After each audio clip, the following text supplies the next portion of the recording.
Hey everybody, Joe here. Good news, I suppose. Our October 4th show in Glasgow, Scotland is sold out. We have sold out the second biggest venue we've ever done a show at. But good news, if you still want to see us, we will be live streaming it. There's no limit on however many live stream tickets are available. You can get it at the link below. It also comes with video on demand. So if you can't stay up that late, depending on your time zone or whatever, you'll still have the video available for you when you wake up and want to watch it at your own convenience. So check out the show notes, see the live stream link, and get your tickets for October 4th. Thanks. If you like what we do here on the show, consider supporting us on Patreon. Just $5 a month gets you access to our entire bonus episode catalog, as well as every regular episode 1 full week early. Access to all of our side series that are currently ongoing and our back catalog of those as well. Gets you ebooks, audiobooks, first dibs on live show tickets and merchandise when they're available, and also gets you access to our Discord, which has turned into a lovely little community. So go to patreon.com/lionsledbydonkeys and join the Legion of the Old Crow today. Lions led by donkeys.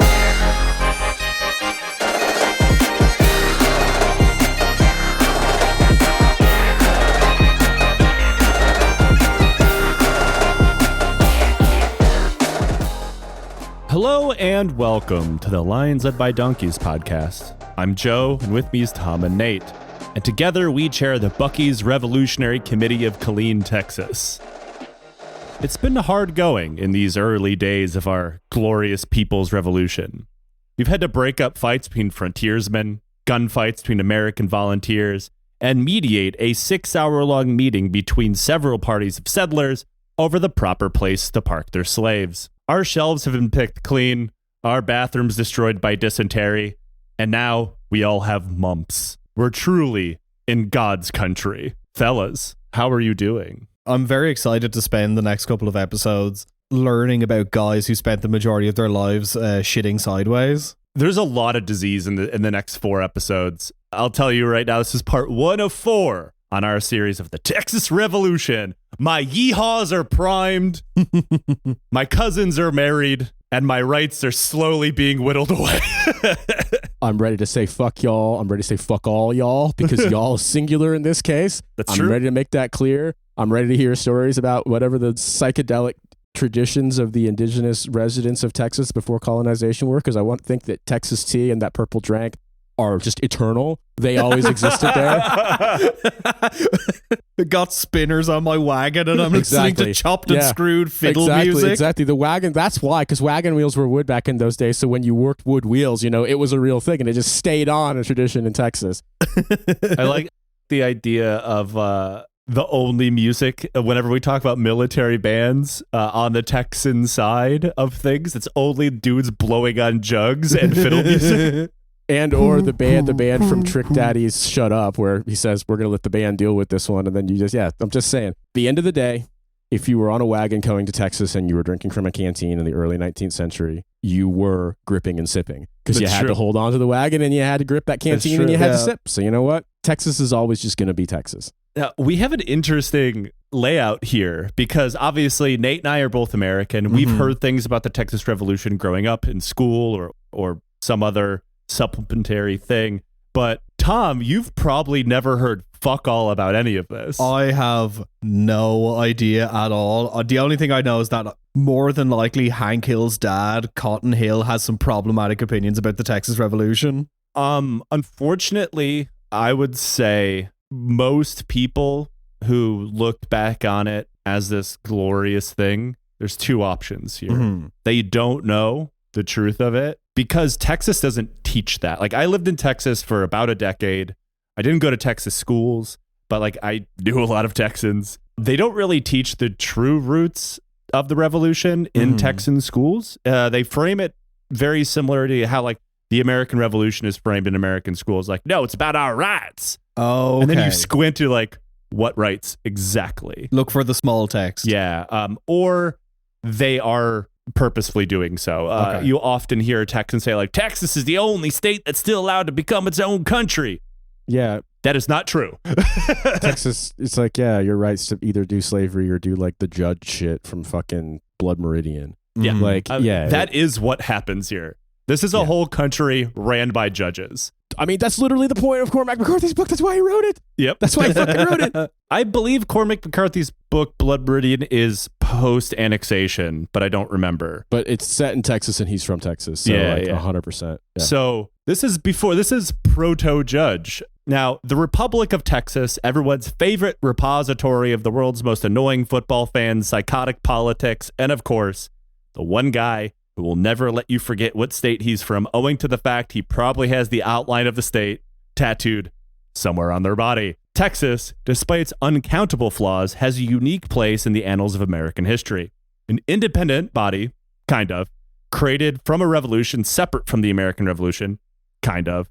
But at its core, the Texas Revolution was almost like the American Revolution's strange cousin that would do things to their other cousins that the rest of the family doesn't like to talk about. Because this is the South. Made up almost entirely of American slave owners, also known as Anglo-Texans, Texians, or Texans, who illegally immigrated into what would become known as the Mexican Empire for a brief bit there, and then the Republic. You cannot attempt to look at the Texas Revolution without also looking at America and one of its greatest historical sins and the part that it played in its eventual temporary creation of the Republic of Texas, which is what we're going to be looking at over the course of the next 4 weeks. Oh, everyone likes to imagine they're the judge from Blood Meridian, but in reality, his name is escaping me, but they are just the protagonists of Butcher's Crossing. It's No, to pull from other Cormac McCarthy, everybody thinks that they're the judge from Blood Meridian, but they're just the baby getting roasted on a spit in multiple Cormac McCarthy books. you're just the baby tree from Blood Meridian. There's a baby tree, and then there's baby roasted on the spit to be eaten in both Outer Dark and The Road. And I know there's more. I haven't read every book by him. It's actually really fucked up that, like, in school, we read The Road for the Leaving Cert. It was like... Fucking kidding me! Yeah, because it was like... What? It was comparative English, so it was like, we read The Road, we watched Children of Men, and then we, for the play, read Brian Friel's translations, which is about, like, the death of the Irish language because of the land ordnance surveys of the British Empire in the, like, late 19th century, early 20th century. Irish school sounds way more metal than ours. Yeah. Oh my God. I mean, here's what I would say. The Road is the only book that has ever actually scared me in my adult life. I couldn't put it down. I was in Fayetteville, North Carolina when I read it. I read it in one go. And then thankfully it was air conditioning season. I made sure all my windows and doors were locked. And I was like, damn, I should own a gun. Like, that book scared the fuck out of me. That is an incredible book. I have a funny version of the Road story as well. Our show's wonderful producer, Ani, saw me reading Blood Meridian and asked if there's anything else by Cormac McCarthy that she should read. And the only other book that I owned by him was The Road. I was like, yeah, you should read The Road. And then she was so mad at me afterwards. Yeah. She did like the book, but she's like, I didn't warn her about anything that was inside of it. There are 3 really, really good post-apocalyptic books that I can describe in terms, and they have different approaches. But The Road is one, Station 11's another, and The Parable of the Sower is another. All 3 of these have something in them that's terrifying, but The Road is like, as I've used this metaphor before, The Road is just like drinking the concentrated Coca-Cola syrup they put in the drink fountain machine of like terror and horror and just like stress. Because it's like, what would you do in the apocalypse? You'd be standing guard over your child trying to keep warm constantly because everyone would be trying to kill and eat you. And thinking about saving ammunition in case you have to kill both your child and then yourself. Yep. Yeah, to prevent them being field dressed and boiled and eaten, which happens, and well, not to the characters, but. But the history of the Texas Revolution really began with Mexican Texas, then part of the larger Spanish Empire. We talked about this before on our episode of the Battle of Medina, so I really don't want to go over it again. I will, but not as much at length. Consider that a supplement to this episode. I feel like this is a missing branding of, like, instead of calling themselves like Texicans, they should have called it like Mexus. Mexus. Mexus sounds a lot like Hexus, the villain from the 90s, like pro-environmentalism animated movie Fern Gully. Oh, fuck, you're right. What is Texas after all of that? A strange goop of oil climbing through the trees? Yeah, they got locked away in a fucked up tree for like 1,000 years. Mother's milk. But to make a very long story short, Spain was doing a very, very bad job running its Mexican holdings, which by extension also meant Texas. So bad to the point there were multiple governments all trying to administer the land, Mexican uprisings, Spanish uprisings, Tejano uprisings, and American freebooters all either fighting one another, fighting the state, and sometimes uniting together for brief amounts of time to fight someone. But most of these struggles collapsed hilariously. Again, go listen to our episode called The Battle of Medina. Another key part was the American interest in Texas. As a whole, the U.S. government at the time insisted that it was supposed to be included in the Louisiana Purchase. Obviously, Spain disagreed. America eventually backed off those claims, at least officially, but a certain brand of Americans never did, hence all the freebooters, who were kind of indirectly, but also sometimes directly supported by the United States government. Then, following the Mexican victory in the War of Independence in 1820s, Mexico broke free from Spain, and with it, so did Texas. Texas, as we all know, is a massive piece of territory. But in 1821, it was barely populated at all. The majority were groups of Native Americans, of numbers we're not entirely sure of for obvious reasons, but it was tens of thousands, probably. Now, they were considered as much of a problem to the new Mexican government as they would have been to any given American state. The new Mexican First Empire, for a brief little spell there, and then Republic, treated Native Americans within Mexican territory virtually the same way as Americans did. Settlers at this point in history in Texas were mostly Mexican and also previous Spaniards as well, because the Spanish government and the new Mexican government tried desperately to encourage Mexicans and Spaniards to settle Texas. Some of them had. They and their descendants would eventually be collectively known as Tejanos, which is what I'm going to be calling them for the rest of this. It just means people born and raised in Texas. It literally just means Texan in Spanish. Yeah. But specifically not Anglo-Texan, because correct. they call themselves Texan and sometimes Texian. Texians. Yeah, I remember and that. For the purpose of this, I'm calling them Texans. Okay. So Tejanos are Hispanic descendants born and raised in Texas. Texans, Anglo-Texans, mostly from the United States. I was going to say, like, obviously Texas is like such a huge state, and I have been to very few parts of the US, but the way I figured out how big Texas is years ago was I was reading a really good book about ZZ Top, the only good thing to ever come out of Texas. And like Billy Gibbons talking about, like the early years of my career was just playing in Texas. Yeah. And it's like, you could make a career never leaving the state, of like just going from like place to place to place and not playing the same place for like 6 months to a year. It's true. For the period that I lived in Texas, I was introduced to the wonderful genre of outlaw country, which is the only genre of country I like. But there's outlaw country singers who are effectively celebrities in Texas, and maybe only people in Oklahoma have ever heard of them. Well, because also like Tejano music, when you think about Selena, how much of exactly. And because it's its own ecosystem. And of course, nowadays, the population of the state is fucking massive, so it can support that kind of thing. And 90% of them are all stand-up comedians. Only in Austin. But how in the fuck are you going to say that the ZZ Top are the only good thing to come out of Texas when literally all of like UGK, Bun B, Pimp C, true, actually, sorry, Paul Wall, all Houston rap. Nah, man, that's okay. Dallas, nothing ever good came out of Dallas. I'll fucking say that one with my chest. But come on. This is another argument for the Bucky's Revolutionary Council of Killeen. Yeah. However, these settlement encouragement ideas for both the Spaniards and then the Mexicans never really worked out. This is despite the fact they gave them massive swaths of land if you said you wanted to settle there, completely tax-free, to include like money to build a house and a plantation there, stuff like that. They really did try to encourage people to move to Texas, but it didn't take, for one simple reason. Texas was a hard fucking place to scratch out in existence. That even with all the government assistance, most people did not see this worth the effort. And by the time the Spanish Empire exited Mexico, only about 3,500 people settled the whole of Texas. Now, that number does not count the native population, but like settlement wise, less than a stadium's worth of people. Yeah. We have been to concerts with more people in the audience.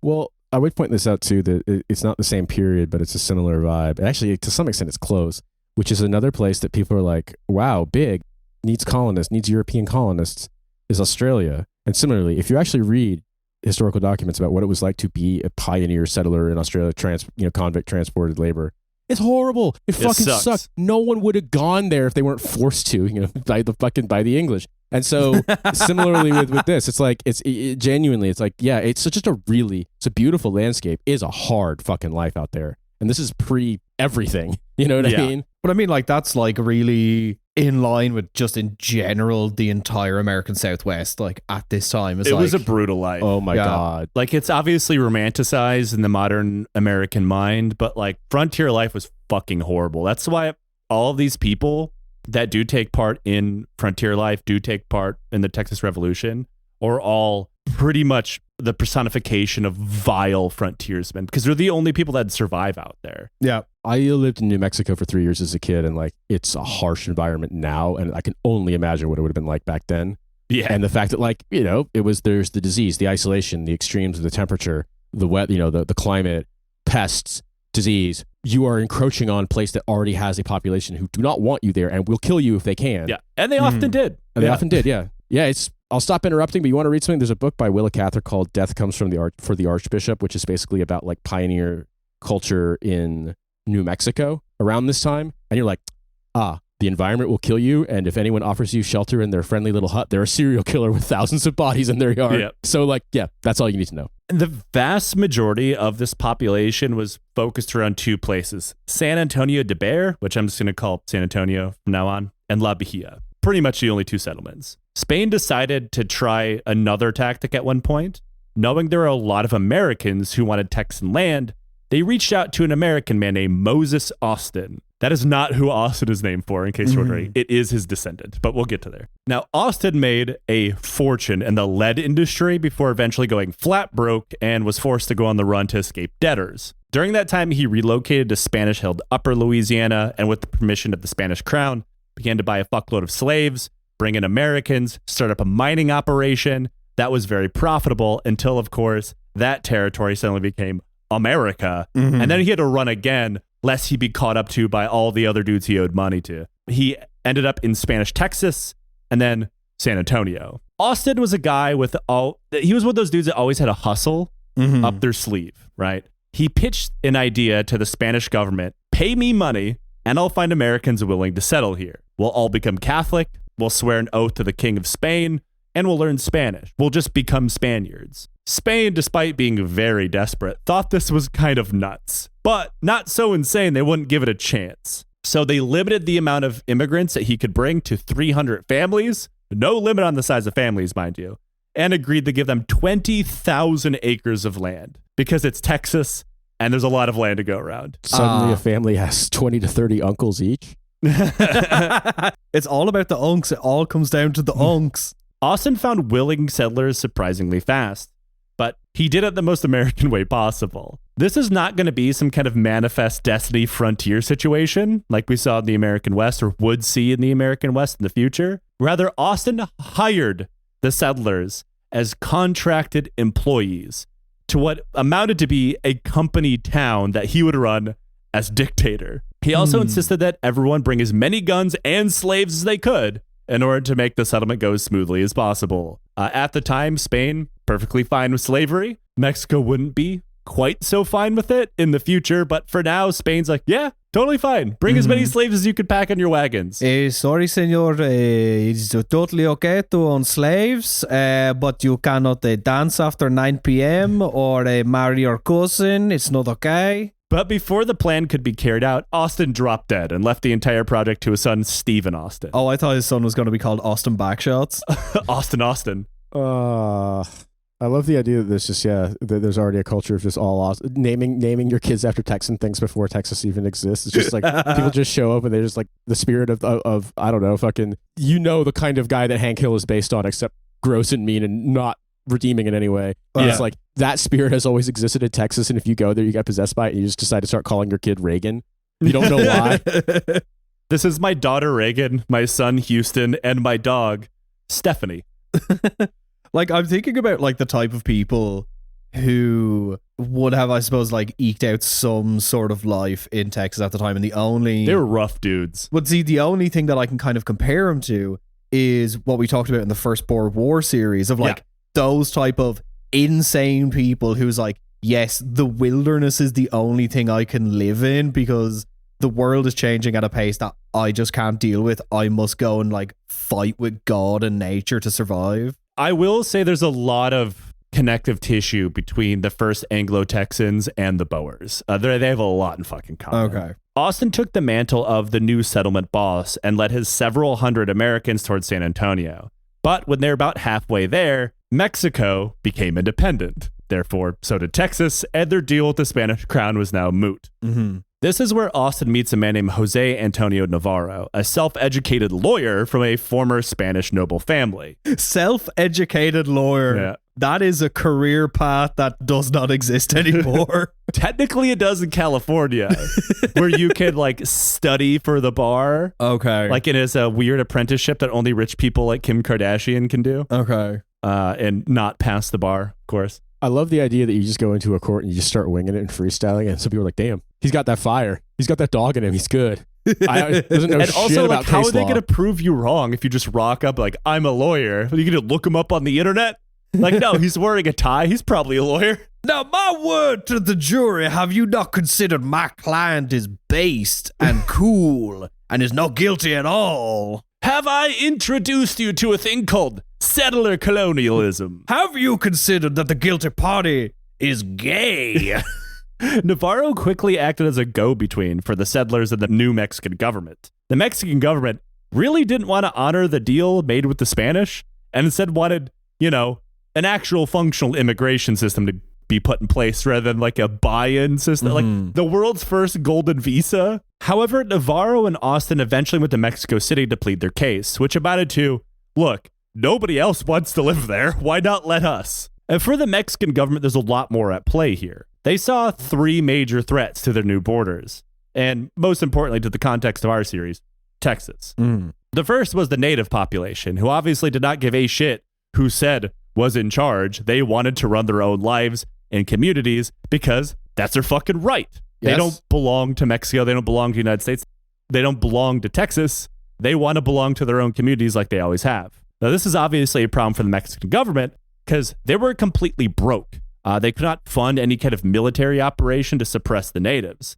So Austin, ever the huckster just like his dad, sold the Mexican government on the idea is like, look, you give us the tracts of land, we'll bring our own guns, and we'll handle that problem for you. The second was Mexico's economy was awful post-independence, and it would take a very long time to recover. The Mexican government figured, hey, if we plant a bunch of Americans on the American border, they'll facilitate trade with the United States, which will in turn help us out. The third threat was America. It was not that long ago, prior to Mexican independence, that the United States officially claimed Texas. And only a short time after that did they renounce those claims, again, only officially.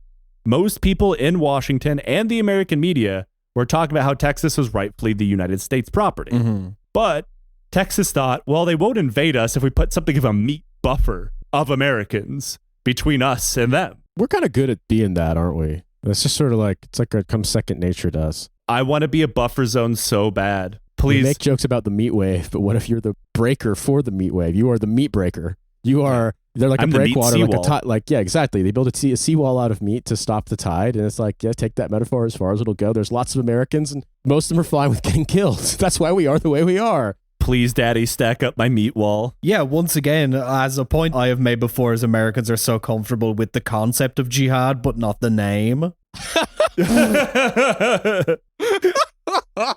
So, before long, these first American settlers made their home around the Colorado and Brazos rivers. But there was no shortage of Americans willing to take the leap, pack their shit, and move to Texas at the drop of a hat. I assume a very large cowboy hat. America was reeling at a time from something called the 1819 Panic. It was America's first real financial meltdown. It was caused mostly by a larger global impact from the Napoleonic Wars. The panic impacted everyone, but it impacted the cotton industry in the South especially badly, meaning the vast majority of people lining up to cross the border and become Texans were Southern plantation owners. Ah. In Texas, they saw cheap land, virtually free land as far as the eye could see, a government scheme that required them to pay absolutely zero taxes for a couple of years, and a way out from like their crippling bank debt. It would not follow them to Texas. It was a sweet deal, and it was too good to turn down. I do declare it is so beautiful to get away from the heat and the humidity and the bailiffs of New Orleans. Yeah, they did the same thing every 18-year-old enlistee in the military does and accidentally built their entire existence around a pile of like Camaros with 20% interest. And instead of being from Texas like that guy is out, they fled to Texas.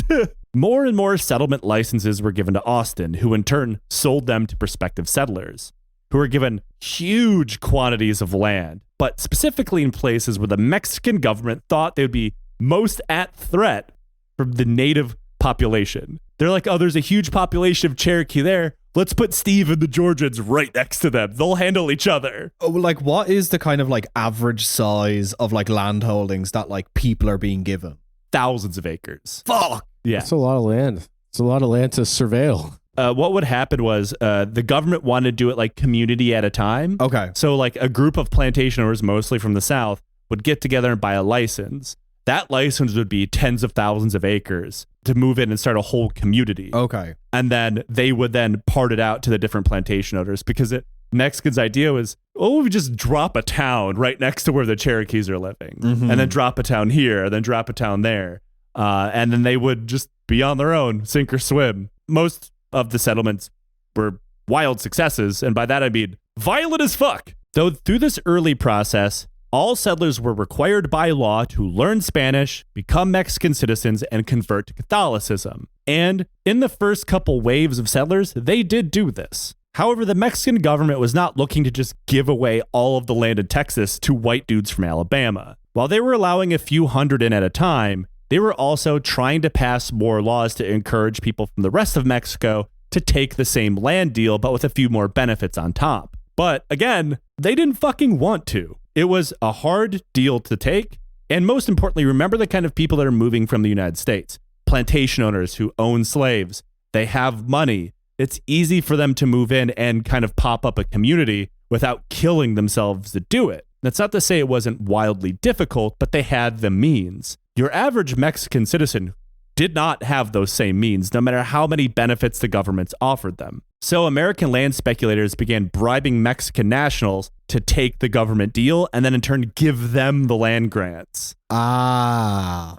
And this still wasn't enough because, of course, the Mexican government picked up on this. Like, wow, we're selling a lot of land and then there's still no Mexicans there. Weird how that's happening. Just a white guy standing in front of you and you're looking at the clipboard and it's like, so it says your name is Jose Hernandez. Donde está la plantación? Oh, yes, sir. It's like in Inglourious Basterds when... Speak the third best Spanish. Yeah. No, is it Brad Pitt has to like, he can speak German? He has to speak Italian. Italian. Gorlami. Buongiorno. Buongiorno. Yeah, it's bad. So again, the Mexican government tries to limit this, meaning Americans are hitting more red tape. And rather than waiting or continue to bribe people, waves of American settlers simply move in without permission. Mm-hmm. Instead of really trying to stop this, because the Mexican government really lacked the physical ability to do so, the government just let Austin govern these people as a government within a government. He was quite literally allowed to be a dictator, absolute authority on all colonial matters, just shy of capital punishment. He was allowed to pass his own laws, and they were expected to follow those completely independent of the Mexican Constitution or judiciary. And he tried to run these colonies in a very Puritan manner. Mm-hmm. Like he passed laws on drinking, no swearing, no gambling, and he wildly underestimated the kind of people who wanted to move to the Texan frontier because they ignored this shit immediately. Yeah. Mexico left him in complete control of a settler militia to fight the local native people as well. And this militia was called the Ranger Company. That might sound familiar because this is considered the precursor to the Texas Rangers, who was ran like a literal death squad, just like the Texas Rangers were. Mm-hmm. They effectively became the main genocidal engine for Mexican settler colonialism within Texas through these early years. Within a year, American settlers in Texas outnumbered the original Tejano population, like by like 2-1. And remember how I said the vast majority of settlers were from the South? Well, not only did they bring cotton plantations and slaves to Texas, but they brought their already existing racial prejudices and ideas of racial hierarchy, which didn't really exist in the Spanish Empire in that capacity. Obviously, the Spaniards had slaves, and they saw anyone outside of that as generally fine. Like, they didn't really see the difference between like Tejanos and Mexicans or Spaniards and because they were generally the same people, according to Spain. The Americans did not see things that way. One of the key parts of the settlement agreements was that the Mexican government required any new settlers to respect the lands and titles that already existed from Tejanos, from Mexicans, from Spaniards that were given either during the Spanish Empire, assuming that person supported the Mexican War of Independence, and then the Mexican Republic and or Empire.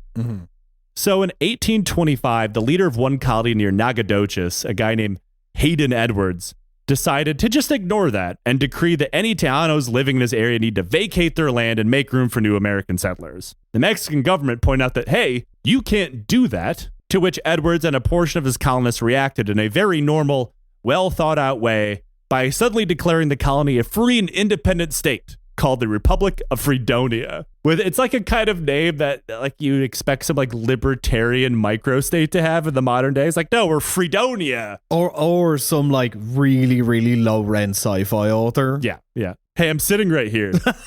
I would say a third option is like city and like founded in Illinois in like 1805 that really thought it was going to be the capital, and it just winds up being just like 2 parked cars in a shipping container and a lot of heroin.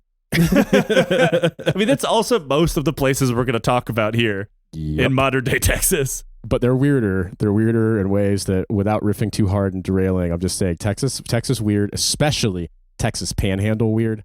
Oh, it's a different brand of weird. Whoa. Yeah. Edwards' militia arrested a couple Mexican civil servants, and the local Cherokee people agreed to recognize the state if Edwards agreed to leave them alone and run themselves. So they met with Edwards, and the chief that made the deal quickly changed their mind upon meeting him. Like, this guy's a real fucking asshole.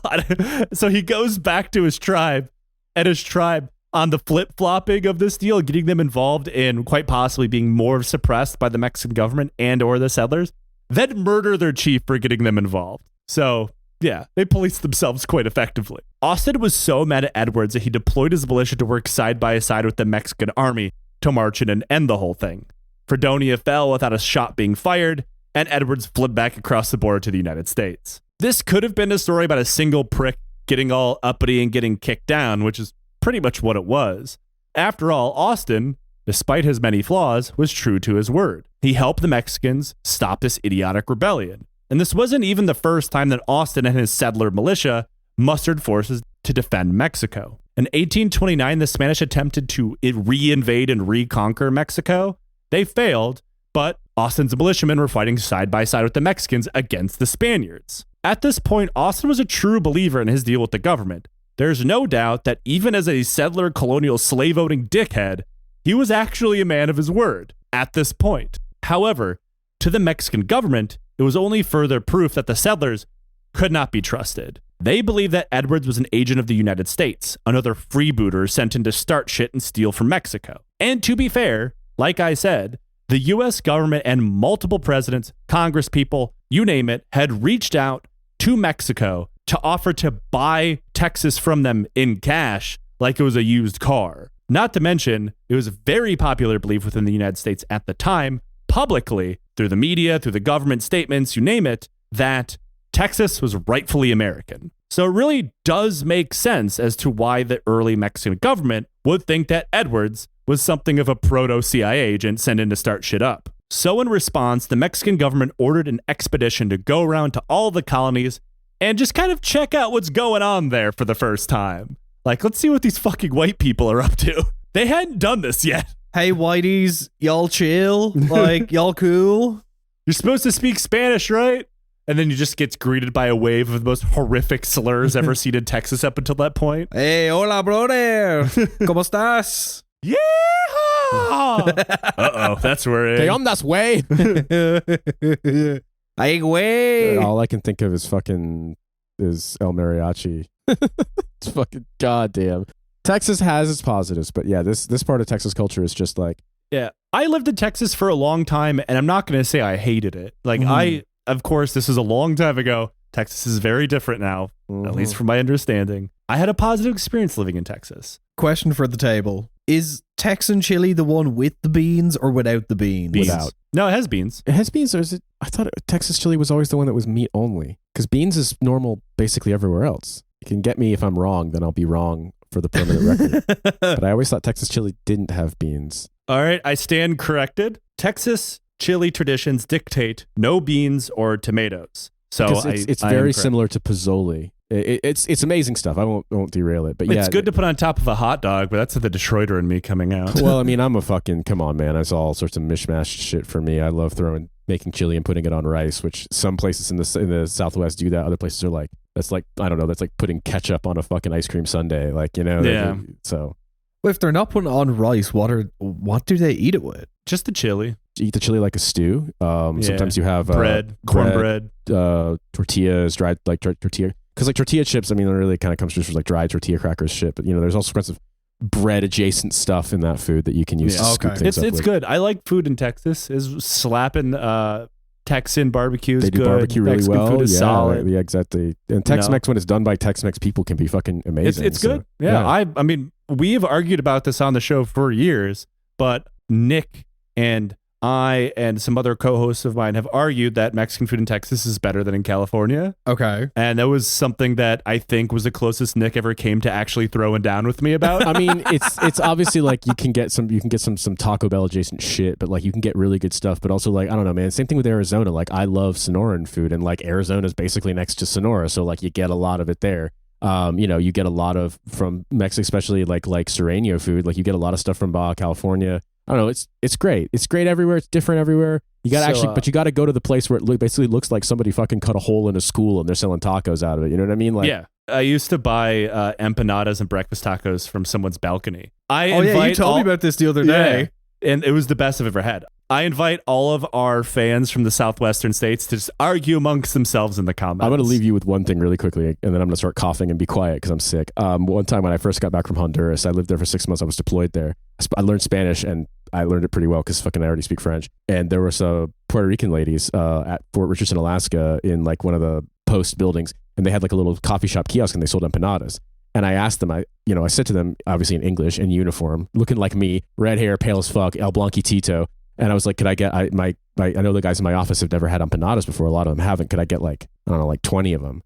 And she's like, yeah, because normally they sell them like 1 or 2 at a time. And I was like, if that's cool, like I don't want to take all your stuff. And they're like, no, it's fine.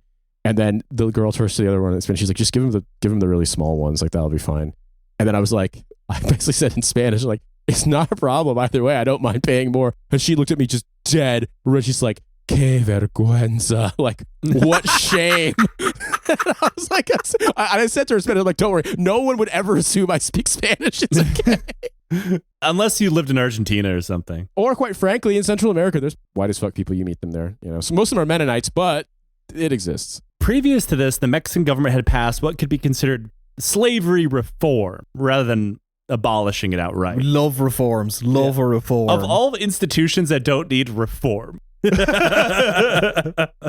Unless you consider abolishment a kind of reform. It allowed slaves to be in the colonies, but it ordered to be shifted away from American chattel slavery.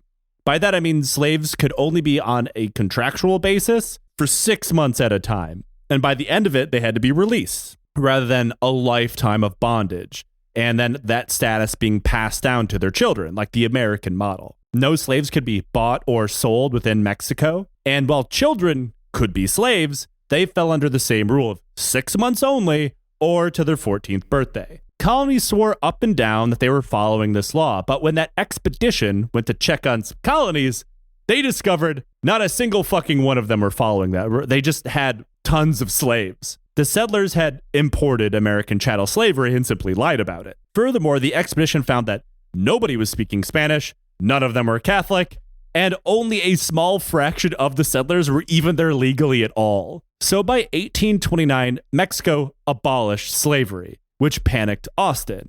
He was worried that once word got out, the colonists would revolt. So Austin went to the government of the Texas Territory and pleaded his case that slavery was the only thing keeping the Texan economy going. And I should point out here, he was not wrong. The Texan territorial government and the Mexican government had allowed the economy to be completely slavery driven and reaped massive benefits from it for years at this point. The governor agreed and turned to explain to the Mexican president, Anastasio Bustamante, who you might remember from our pastry war episode, that like, hey, you got to give us something. If you take away slaves, we're fucked. So Bustamante backpedaled, banning slavery in Mexico, everywhere other than Texas, who would get a 1-year reprieve to give them a chance to figure out something else to recoup their losses and whatever. You can almost certainly guess where this is going. Not well. I mean, slavers are famous for, when given a timeline to come up with a new economic model, are famous for just abandoning slavery, right? Mm-hmm. Not simply coming up with a new way to do slavery, like buying spice or like fake weed at the gas station. They banned the last chemical compound. This is a new one. It's perfectly legal. That's effectively what the slavers in Texas did.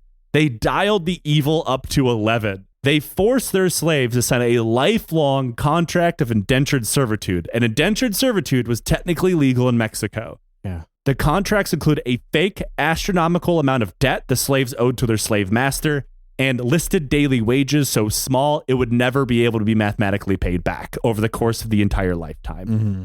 There's also a clause that the debt was inherited, meaning chattel slavery through indentured servitude. Yep.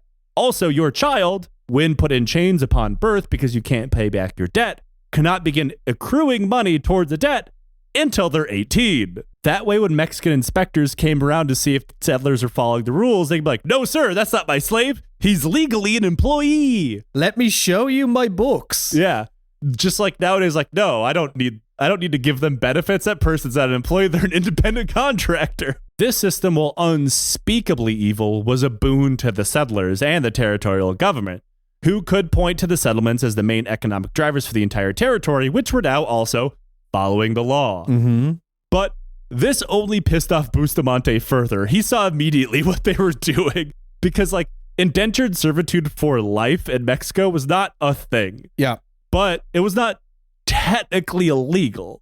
It was solidly in the gray. Yeah, so they consulted like a self-taught Texan lawyer. The most evil man to ever walk the earth. I'm just your simple Texan slavery attorney. Oh God, the self-taught Texan slavery attorney is just like such a deeply evil concept. It's like, well, we can't own them, but we can own their debt.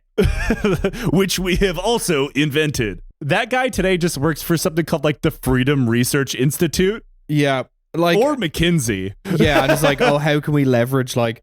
Oh God, it's Texan McKinsey. It's Texan Pete Buttigieg. Yeah. But it's like because growing up in Ireland doesn't have like a credit score system. It's one of the like handful of countries that doesn't. And it's like when I moved to the UK and had to contend with, I suddenly have a credit score that I have to maintain, but also build. Maintain through constant, unrelenting debt. Yeah, and it's like, in Ireland, most people don't have credit cards. Like, it's just like, you just pay with what you have. And like, if you have to get a mortgage, you have to like have the sufficient money coming in to like pay the deposit, but also make the payments. But it's like, being in the UK and like seeing how much debt people go into is insane. Like the amount of people who like just buy anything on Klarna, and it's like that is something that's so strange. Even as an American, that's weird to me that like everything in the UK is debt based. Where like obviously the US, we have mortgages, car payments, student loans. Like everybody is entrapped by these things. But like you're not like financing like a roasted chicken. Like I have a big holiday plan for next year. And it's going to be my first time ever in Asia. But I was having a conversation with someone and I was like talking about like, I'm putting money away, each month so I can like, have it all paid for when I go and have cash to spend and everything. And he was just like, why don't you just pay for it on your credit card? And I was like, one, I don't own a credit card. And two, are you fucking insane? I've never owned a credit card. And it's like when I was young, I remember I started my first bank account when I was 17 because I had to enlist in the army. And they wanted to give me a credit and a debit card. Yep. And that was like the one thing my mom told me, because we grew up very, very poor, and she grew up like bouncing from one credit card to another to just try to make so we could survive. And she's like, never own a credit card. And I'm 37. And I also don't live in the United States anymore. And it's not so much of a thing here either, but I've never owned one. Small victories. I find it like absolutely baffling. Like him just saying is like, oh, why don't you just pay for it on credit card? And it's like someone flipped a switch in my mind and realizes like, oh, all the people that like I know that are like going on holidays or like doing XYZ is like, they're paying for it all on credit and accruing massive amounts of debt and just making the monthly minimum payments. I'm like, which will never pay them off by design. I would just prefer not to do that stuff and not be in debt. Yep.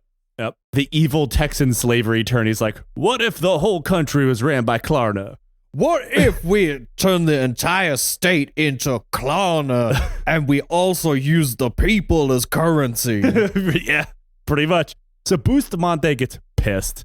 He comes up with new ways to try to discourage settlement to Texas and to effectively hurt their financial base, which is admittedly kind of like shooting yourself in the foot to spite your other foot, when he could have just used the Mexican government to get rid of this. But also it's assuming as well, like the people who are like settling there, like you said before, they had money, but also were like taking on debt to like set up these. So like, it's just a circle of people owing money. Is on like the people at the very bottom are people who are essentially slaves who owe money to the plantation owners, who then owe money to whoever set up the community, who then owes money to whoever gave them the money to move there. And all of them are running from debts in the southern United States. Yeah. So Bustamante slashes all the benefits that were given to the original settlers. Like you have to pay taxes now. You don't get like cheap land anymore. Trying to slow down immigration. So the Americans now stopped trying to apply for land licenses. They just poured over the border illegally, bringing their not slaves. Americans pouring into Mexico illegally? Yeah, that is the basis of the Texan Revolution. You laugh, but that's also a thing that's happening now, where people are getting told to go back to America because they're like, damn, Mexico rules and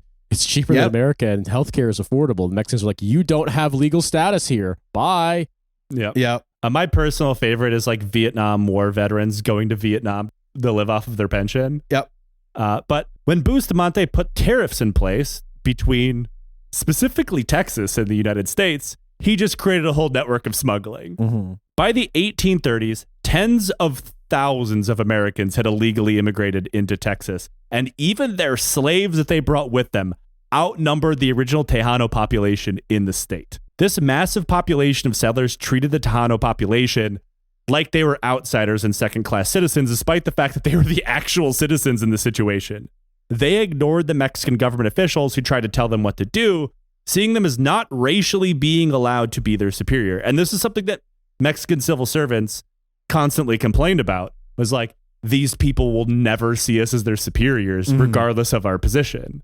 Like, they're all insanely racist. Like, the letters going from the Mexican government to the territory of Texas government are hilarious. They're like so confused about what these people believe in. They're all like uncouth frontiersmen, and they're saying that I'm subordinate. Like, this guy hasn't bathed in months. Once again, what does this remind us of? Yeah, it's just the Boer shit all over again. Yeah. It's yeehaw Boer shit instead of silent Protestant contemplation Boer shit. Yeah, and then eventually we would come to have to suffer through the Texan Boer, aka Elon Musk. Yeah, that's why he moved to Texas. Yeah, he felt what at home you're there. basically just saying is that at a certain point, white settler colonialists, if your ass gets unwashed enough, you become a Boer. Yeah. That's like Boer is kind of like, it's like a superlative state of being nasty. Well, if you also have to learn Dutch. That's the hardest part. You're not really doing yourself a lot of favors with countering my argument that it's a superlative state of being nasty when you talk about having to learn Dutch.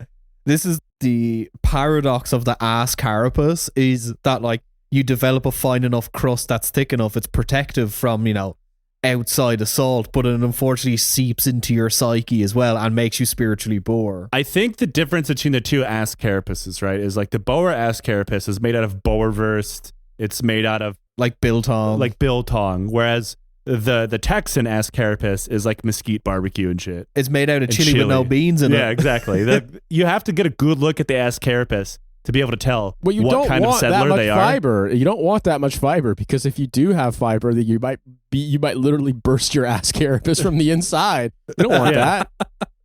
However, as a result of the Mexican government investigation into the colonies, one thing was recommended in order to control them: establish military garrisons near many of the settlements to police them. These garrisons would be a show of force from the government, as well as to collect taxes and customs the settlers are purposefully avoiding. Between 1828 and 1830, several of these garrisons were built around the settlement areas and ports, with the garrison commander of each fort being in charge of law and order in a specific region.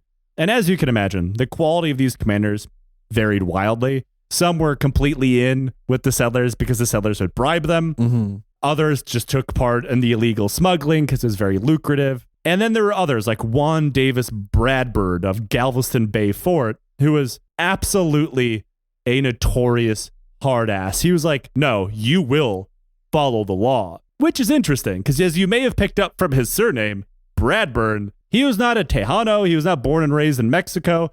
He was from the United States. He had built a massive fortune in the slave trade before joining the expedition that would eventually lead to the Battle of Medina. He was one of the few that survived, and despite that, he joined Mexico's War of Independence against Spain, befriended the very brief Mexican Emperor Augustin I, and was commissioned an officer in the Mexican army. He was now commanding a Mexican fort against his fellow Americans, but he demanded they follow the law, and he raided multiple colonies and freed slaves by force whenever he found them. He was what the settlers were supposed to be. Mm-hmm. But Bradford was also hilariously corrupt, but in ways that would kind of support his mission. He used government resources to build a kiln in his fort to crank out bricks, at which point he would sell them to settlers at a cut rate, but would only sell them to settlers if they built their house near his fort. That way they'd be easier to control.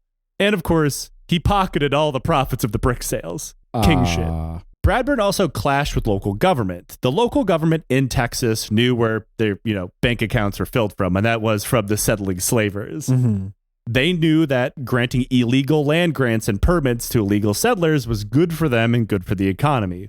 So Bradburn arrested several government workers for breaking the law on these land permits, insisting that his authority as a representative from the Mexican federal government was greater than theirs in the territory of Texas. However, each time he did that, the federal government would release them. So it ended up being like this constant tug of war over who was actually in charge. Mm-hmm. This continued between the two sides till 1832, when Bradburn received a letter listing 10 settlers living in the town of Anahuac who were openly agitating for Texas to become an independent state. Mm-hmm. This is something that Bradburn long suspected that was happening in colonial circles, so he wasn't surprised. Then a group of his soldiers was accused of assaulting a woman in the same town. A lot of conflicting stories on this one. It seems to be something did happen, and then that story, kind of got the colonial game of telephone. It got worse with each retelling. Yeah. So it turned into another form of tension between the two sides. When the Texans demanded that the soldiers be turned over to them for justice, Bradburn refused.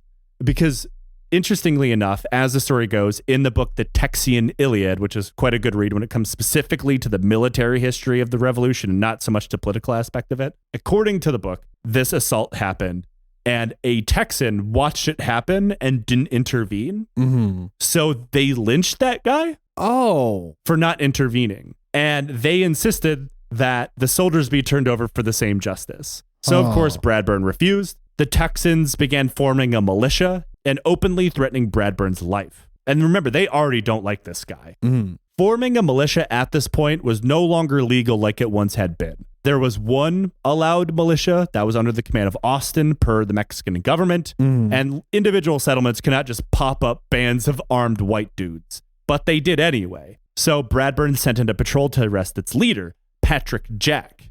And he was arrested, but that only pissed the Texans off more. Mm-hmm. They in turn sent their militia to begin taking up positions inside the town of Anahuac and demanding the release of Jack. When Bradburn sent in dragoons to see what was going on, the militiamen captured them because he set the dragoons in with the explicit word of like, do not kick off anything. Okay. So they got surrounded by militiamen. The dragoons like, well, Captain said not to cave in these dudes' head with my sword, so I guess we're captured. So, of course, now the militia's like, you give us our guy back, we'll give you back your guy. Bradburn decided to cut this deal and release his prisoners if they released theirs. And the armed men, most importantly, had to put their fucking guns down and go home. Everyone seemingly agreed to this. However, the militia was not united. It was a militia after all. So when some militiamen left Anahuac, some stayed. Bradburn saw this as a violation of their bargain and threatened to open fire on them. The militiamen in turn saw that as a violation of their bargain. So they both started shooting at each other. This is a short firefight. A couple people died on both sides. But let's put a pin in that for a second, because to better understand what's happening next, you do need to understand what's happening to Mexico at large here. Right before all this kicked off, Mexico itself erupted into one of many civil wars. Valentin Gomez Farias, a reformer in the federalist sense of the way, enacted what was known as the Plan of Veracruz in January 1832. This was a plan for the Federalists military faction to kind of strong arm the centralist Bustamante to allow Federalists into cabinet. However, it spiraled wildly out of control and just turned into an outright war to topple Bustamante altogether. Several garrisons of the Mexican army declared their allegiance to one side or the other, and for the sake of our immediate story, Bradburn was a centralist, which makes sense when you see that he was loyal to the former emperor. So Mexico is once again destabilized. Its military is being ripped apart by factions, and now the Texans are starting shit in their settlements. After this first so-called Battle of Anahuac, the Texans loudly proclaimed themselves to be on the side of the Federalists, because in a federal republic, Texas would be allowed to self-rule, hypothetically, whose military efforts were commanded by General Antonio Lopez de Santa Anna, who obviously will become important here in a little while. But it's important to remember here at the very beginning, they're on the same side, though Santa Anna was the fan of any side that allowed him to come up on top.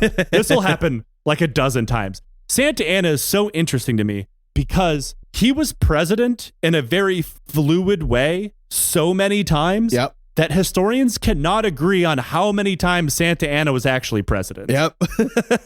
It's fucking incredible. I tried to thread the needle on this for the episode about the pastry war, and it was like, it's so unbelievably confusing. Like sometimes he was president, but we'll get to that as well.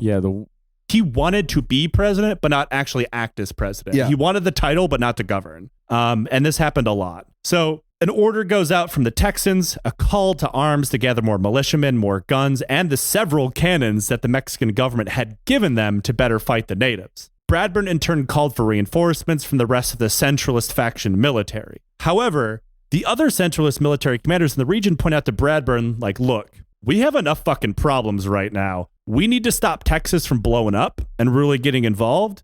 And these guys really don't seem political. They mostly seem to hate you personally. So resign your command and everybody will calm down just a little bit. So Bradburn agreed. But the first officer told to replace him just refused to take it. He's like, I don't want nothing to do with that shit. The second man, a colonel named Jose de la Pedras, took command and immediately agreed to the deal, released all of his prisoners without charge, though he was only in command a few days before his own garrison rose up against him and declared their loyalty to Santa Anna and the Federalist cause. Meanwhile, the coup eventually worked in Mexico. An interim president, Gomez Pedraza, was selected to keep the seat warm until elections, which saw Farias elected president with Santa Anna as vice president. Though I should point out here that even though that the rebellion to replace Bustamante was over, there were several other rebellions going on throughout Mexico at the time. But in the process of all of that happening, the Mexican army was shattered by several rebellions. They had withdrawn completely from eastern Texas, leaving the settlers as the only real force in the region. And for the Texans, this was great. They saw this as the iron fists of the centralists, of Bustamante's type people, leaving them alone. They've been defeated, and now this is what Federalist Texas would look like as part of the Republic of Mexico. They'd be left alone to govern themselves. They did believe that a Federalist Republic of Mexico under Santa Anna and Farias would give them more rights, namely more representation in government, as Texas to be a state. And the Texans soon held a political convention to outline their real grievances to the new government. One of the men present was the legendary, my personal favorite this entire story in the Texan side of things, Sam Houston. Now, Sam Houston is a guy that had a very strange life before he washed up in Texas. He was born in Virginia, He hated work, hated school, and refused to do either one. He ran away from home as a teenager and was adopted by the local band of Cherokees for several years. Oh, hell yeah. He only left his pretty much officially adopted family to fight in the War of 1812. After that, he re-entered American society. He apprenticed to be a lawyer and ran unopposed to be a Texas state representative. I love the idea of you running off and being able to convince the local band of Cherokees to adopt the craziest of crazy white boys. Like, This is what we lost. This is what they took from us. This is what Texas took from us. Basically, what we took from ourselves, basically, by fucking doing all this shit, the horrible shit to Native Americans, because they were willing to adopt crazy white boy and be like, yes, you can. Yeah, sure. Welcome in, buddy. Welcome in, buddy. The tents have walls made of animal hides and cloth, so when you kick and punch them, it doesn't put a hole in them like it was drywall. His tribal name was Crazy White Boy. Yeah. And in 1827, he became governor of Tennessee. He was an Andrew Jackson-aligned political operative, and he had a bright future in politics. That was until he shot a guy in a duel, got a divorce, and resigned as governor. After this, he left from that high position to just go rejoin his Cherokee family, where once there, he acted as effectively an advocate as the white guy in the tribe to go talk to the U.S. and be like, you need to leave them alone.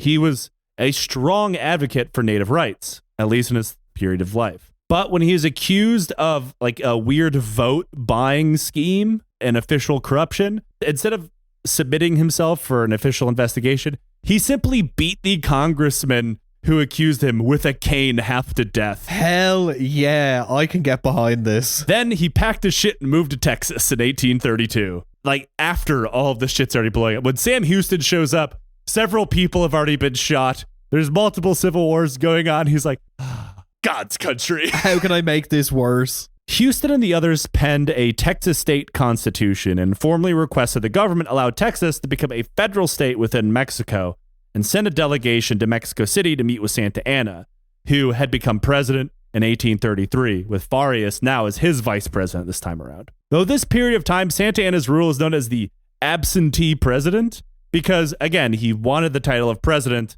but didn't want to govern. He left everything to his vice president, who was very busy pissing off virtually every conservative in Mexico by taxing the shit out of the Catholic Church.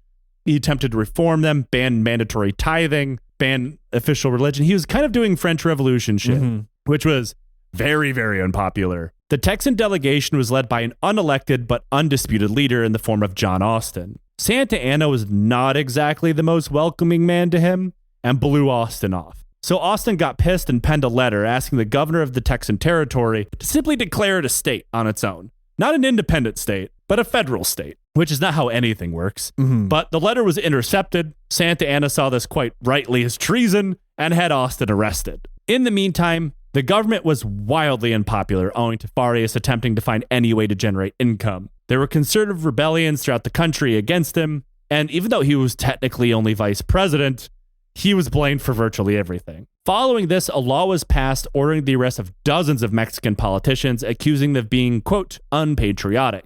Farias again gets all the blame for this, but historians generally agree that there was Santa Anna that ordered this. Santa Anna would often do that, where he would come up with a really unpopular plan, spitball it to Farias, knowing he would have to be the one that writes it down, and then when it all blew up in his face, everybody would point at Farias and say that he fucked up. And Santa Anna's like, well, he shouldn't have done that. I mean, it's a great plan. It worked for him. This caused conservative elements that were not yet in open rebellion against the government to plan to overthrow Farias. And then Santa Anna joined them. He was always doing this, to be honest with you. Yeah, he did this like a dozen times. This is not even the only time he'd do this during this series. So just so you can better chart this in your mind, Santa Anna was a Federalist rebel who helped overthrow the government until conservatives rebelled against him as Federalist president, at which point he abandoned the government and joined the conservative rebellion. The Federalists collapsed very quickly. Santa Anna was a Federalist rebel himself and now a conservative rebel who then, once again, kind of became president of a now centralist government again. Maybe he just really likes rebellions. That's where his bag is at. It seems to be the only thing he was truly good at was being part of the rebellion.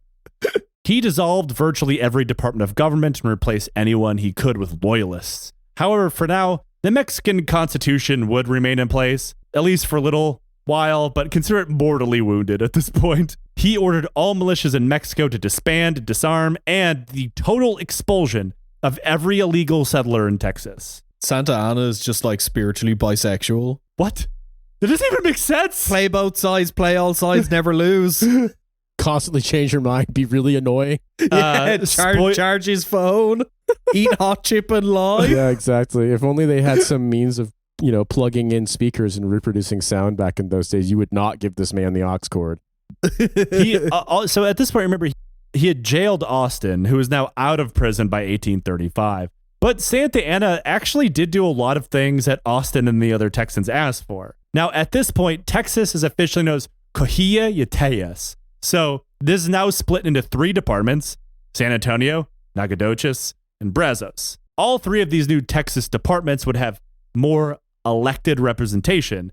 English should be allowed as an official language. Nobody was forced to be Catholic anymore. And so Texas isn't technically a unified body state within Mexico, but virtually all of their demands are met, right? But for many Texans, this is simply too little too late. Austin, released from prison, had changed his politics from being a diehard on Mexico's side guy to simply saying there's no way forward other than independence for the Texan people. And a lot of Texan leaders were now agreeing with him, including ones that had been elevated to legitimate power by Santa Anna's departmental reforms. But this caused friction in Mexico City as Santa Anna was retaining aspects of federalism, namely in the form of Texas. Mm-hmm. Conservatives who put him back in power demanded a return to Bustamonteist centralism, which Santa Anna simply shrugged and said, yeah, fine. He's like, yeah, fuck it. I'm actually not attached to any of these political ideologies, I promise. Do I get to be president? Is there any kind of revolution or rebellion on the horizon that I can be involved in? You betcha. So he does this. This causes a federalist uprising in several parts of Mexico, which Santa Anna and his army brutally crush. Texas's governor, Agustin Vizca, refused to follow Santa Anna's order to dismiss the state government and instead ordered a meeting of the territory's political leaders in San Antonio. However, Vizca himself was arrested before he could make it there, and Santa Anna appointed a new governor that nobody recognized. So we have like a Texas anti-pope situation. This left Texas itself unsure of what to do next. Not everyone there wanted to join the growing uprising against Santa Anna. However, Santa Anna fucked up. Vizca was not in favor of taking up arms. For example, prior to his arrest, multiple militias popped up and he told them all, cut that shit out. Like, he was on the side of a peaceful resolution to this, and now he was in prison. But now with Vizca gone, that left very agitated Texans as the loudest voice in the room. Whether they had been in favor of war or not, they were certainly not in favor of keeping things the way they were. There's more to this as well. Every man gathering in San Antonio also knew what had happened in other parts of Mexico who had disobeyed Santa Anna. For example, in the state of Zacatecas, the Mexican government effectively allowed soldiers to have like a 2-day long purge as a reward for their conduct in the crushing the rebellion. So like Texans were like, that's going to fucking happen here if we don't fight them. Mm-hmm. So that's certainly on their minds when they gathered to talk about what to do next. And 2 of the men present were Juan Seguin and William Travis. Seguin was probably the most interesting of all of them. Unlike almost any other leader in the Texan inner circle, he was Tejano. He had worked with the Spanish administration. And Travis was like a lot of other settler leaders, a lawyer from the southern U.S. who ran away from debts. Mm-hmm. Eventually, he's decided to hold a referendum over what to do. Return to Mexican federalism, submit to Santa Anna's centralism, break away entirely, some secret 4th option. Mm-hmm. And this became known as the consultation. But this is not a general referendum, of course. There's no popular suffrage in Texas. Mm-hmm. It would be voted on by delegates, and they'd have to vote for those delegates first in the various parts of Texas, with the consultation scheduled to begin October 15th. Okay.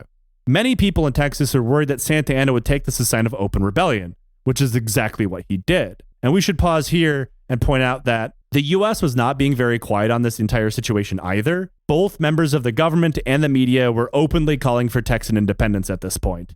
They were painting Santa Anna as some kind of tyrant, which admittedly he was. He was a mass murderer at this point. And Santa Anna was worried eventually that the U.S. might militarily get involved and support the Texans, which would then mean Mexico is dragged into open war with the United States, which he knew he was not going to win. Yeah. At least for now. In about 20 years, he would change his mind on that, but we'll get there. So he believed that I need to get in there and end this shit before the U.S. gets involved. So he ordered the military commander of San Antonio, Colonel Antonio Ugachea, to disarm the Texans. And one thing that Ugachea did was order the Texans to hand over their heavy weapons, namely a single cannon in the town of Gonzalez. The cannon had previously been given to the local militias a few years before to help them defend the town from native raids. And Urgachea's men walked into town, demanded the cannon, and then got the shit kicked out of them. So he ordered 100 dragoons to advance on Gonzalez in September and take that fucking cannon back. The people in the town mustered a massive defensive force of 18 guys.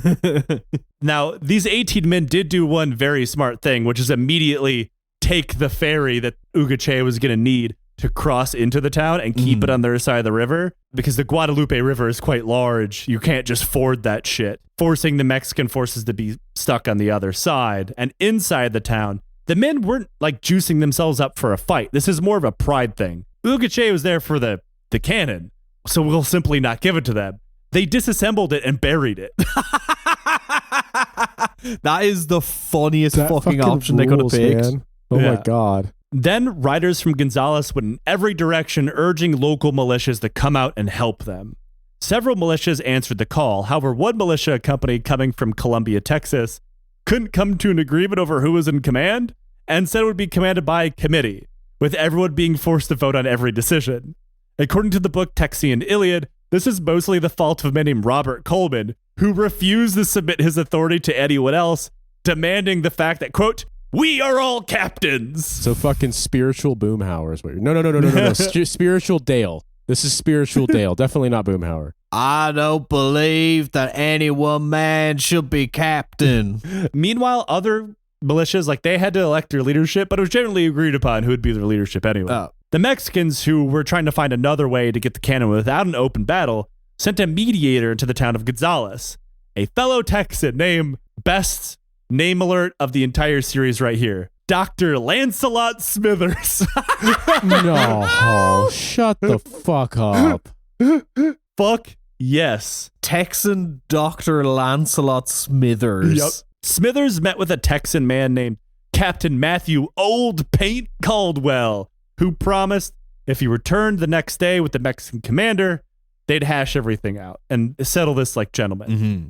Small problem here, though. This will become a trend throughout the next 3 episodes, is that just because one militia captain said something didn't mean the other militia captains were going to listen to him. Mm-hmm. Another captain, John Henry Moore, called a council of war to plan an attack on the Mexicans, with Moore writing, quote, "It would not do to bear their own expense, to ride the distance they had, to meet the enemy and return home without a fight." They prepared their weapons, dug up the cannon, put it back together, and began to scrounge up scrap metal to fire out of it because they didn't have any cannonballs. And on October 1st, the Texans went on the march with 150 men. On the night of the 2nd, the Texans crossed into the Mexican camp under the cover of darkness, but their stealth attack was ruined by 2 things: a barking dog and some guy who saw something in the darkness and took a shot at it. In the confusion that followed, both sides blindly fired at each other in the dark while hitting nobody. The only casualty was a Texas militiaman who was thrown from his horse, landed face first, and broke his nose. So that's how the Texas Revolution begins. Not with the thundering of a musket volley, but a very scared, confused man breaking his face on a rock. Oh, fuck. Ow, ow. They got Dale! Painting the big number 3 on the side of my horse. No, Remember Dale's face? Somebody call Boomhauer. Both sides took cover as the morning broke, and brought with it a fog that made it so neither side could really see the other. The commanders tried to figure out what to do next, because it's important to point out here that the Mexican captain was not sent there with the idea of like assaulting the town. Yeah. Texans began raiding a local watermelon patch for food because they were hungry. And seeing this, the Mexicans ordered a mounted assault using dragoons armed with sabers and lances. But the Texans quickly withdrew behind a nearby tree line and opened fire, wounding a Mexican cavalryman and forcing them back. Then out of nowhere, Dr. Lancelot Smithers reappears in the middle of everyone screaming at them to stop shooting, so the Texans arrested him. They eventually release him to act as another parlay between the two sides, and the Mexican commander sits down with the Texan commander. The Mexican commander's orders are very simple. I'm only here for the cannon. Give me the cannon, I'm fucking leaving. I don't give a shit about your muskets. Yeah. The Texans are like, we're not giving you the fucking cannon. We need this to defend ourselves from natives, and also you now. Yeah. You shot at us. And the Mexican commander's like, well, you shot at me first. And eventually the two sides literally storm away from each other because they're about to come to blows.